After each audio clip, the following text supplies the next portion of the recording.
Twitter spent $33 million, £27 million, on Elon Musk's proposed deal to buy the firm between April and June 2022. It also said its number of monthly daily users had risen to 237 meters, but it reported a net loss of $270 million, which was worse than expected. Mr. Musk has since changed his mind about the purchase, and a court date is now set for October because Twitter wants to force through the sale. There is a $1 billion termination fee potentially at stake. Twitter declined to discuss its latest financial results, citing the pending acquisition as the reason. The report covers the period from April to June 2022.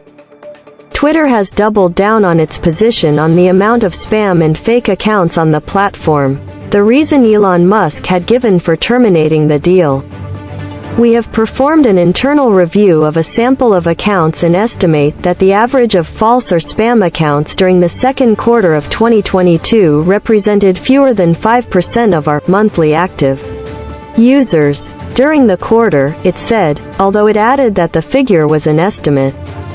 In 2021, Twitter's revenue was $5 billion, £4.2 billion, but in the last 12 months its share price has fallen by 45%.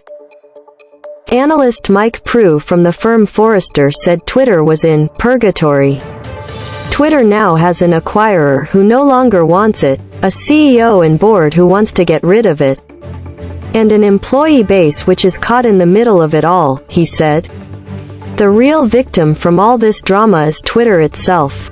On Thursday, Snap, which owns Snapchat, reported revenue of $1.11 billion for the 3 months to the end of June, which missed Wall Street expectations. Its shares slumped by more than 25% after the news.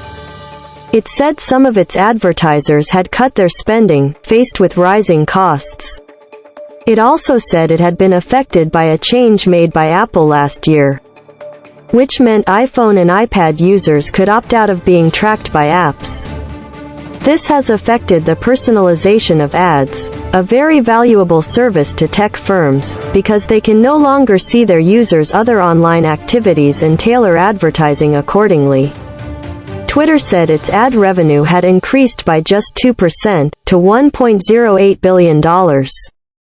Meta and Google's parent company, Alphabet, is due to report its earnings next week.